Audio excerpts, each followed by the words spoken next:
Hi, I'm Matt with Sports Reports, and today I'm going to talk about my reactions to the XFL's first inaugural season, breaking down what I thought of the Seattle Dragons versus the DC Defenders Week 1 matchup, and my thoughts on their new rules, and if any of those rules should be used in the NFL. So, here we go.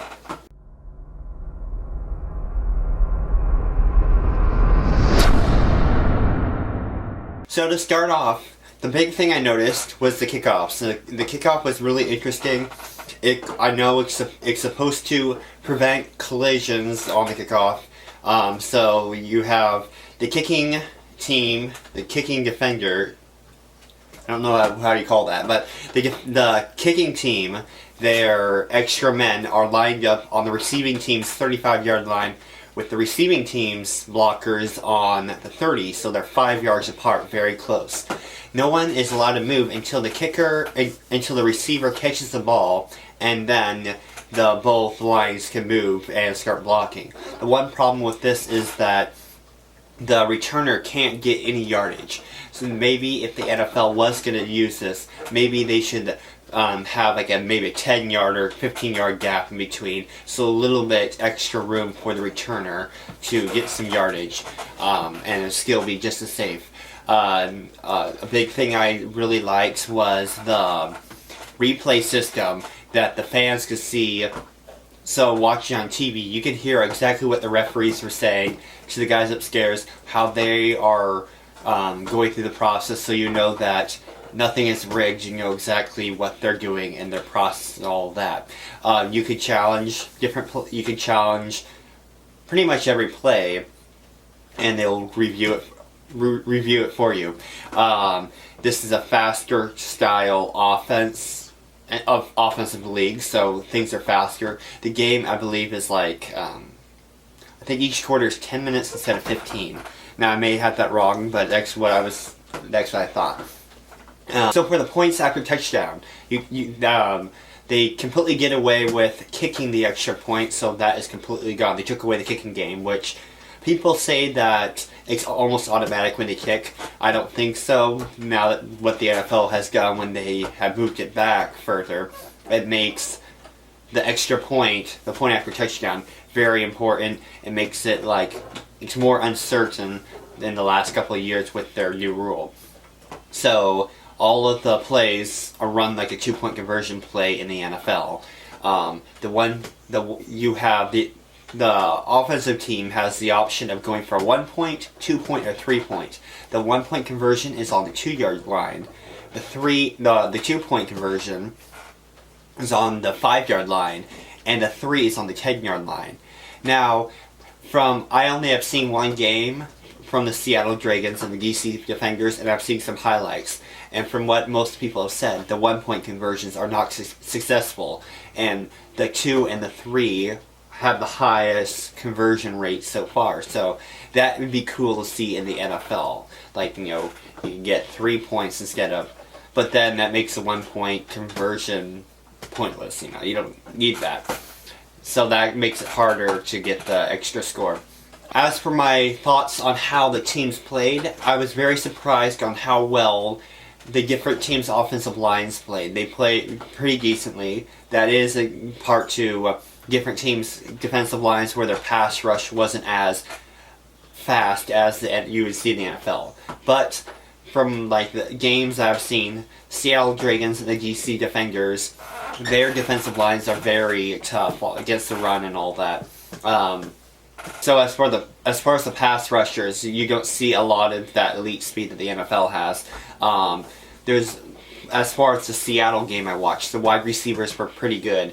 One area on the field that I thought was pretty bad was the quarterback position. Very sloppy. Seattle's quarterback in particular was pretty bad. In week 1, I was like, he's getting used to his teammates. The receivers a lot of them were falling down, so that makes sense. But in weeks 2 and 3, he was very sloppy. And in this final week against the Battlehawks, they finally had to bench him and bring in former Seahawks quarterback B.J. Daniels. So that's the area across the whole league, really bad quarterback play. Besides quarterback Landry Jones and Cardell Jones, who are pretty decent. But besides that, the quarterback play is pretty bad. Yeah, that, like, I could see.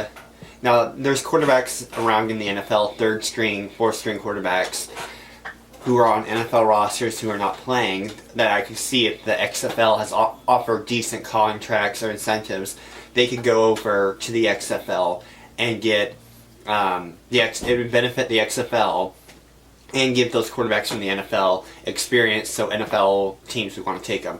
Quarterback comes to mind, Jake Browning, who played for Washington, and he's on the Minnesota Vikings roster. And then there's a lot of older quarterbacks who are jobless right now. I can see quarterback, Marcus Mariota. He could get a roster spot. Ryan Fitzpatrick, but yeah, that's some option. Like the XFL could give like a deal with the NFL. They could tell the NFL that they can groom players for the NFL. You know, to get their views up so the XFL can get their views up and get more money. Then they can send groom players to the NFL in a few years, and the NFL has better players. So that can be a win-win situation for both. I personally think for the Seattle Dragons, as a Seattle fan, I think head coach Jim Zorn needs to move on from Brandon Silvers. He does have BJ Daniels starting, but that's not much of a difference there. I would like him to offer a contract to a smaller quarterback that's having trouble in the NFL, like Jake Browning or a quarterback like that. So that's a big thing I like to see. Overall, watching the games I thought was very fun. Seeing the wide receivers, a lot of fun play. The offenses were a lot faster. Seattle's defense is really fun to watch. Pretty good. They're one of the better defenses in the XFL right now. If it weren't for our quarterback, Brandon Silvers, they could have won a couple more than what they have right now. They're currently one of the worst teams. Oh well. So I will be giving more updates on this as the season unfolds, what happens and all that. My thoughts. So keep an eye out for that. I will be breaking down.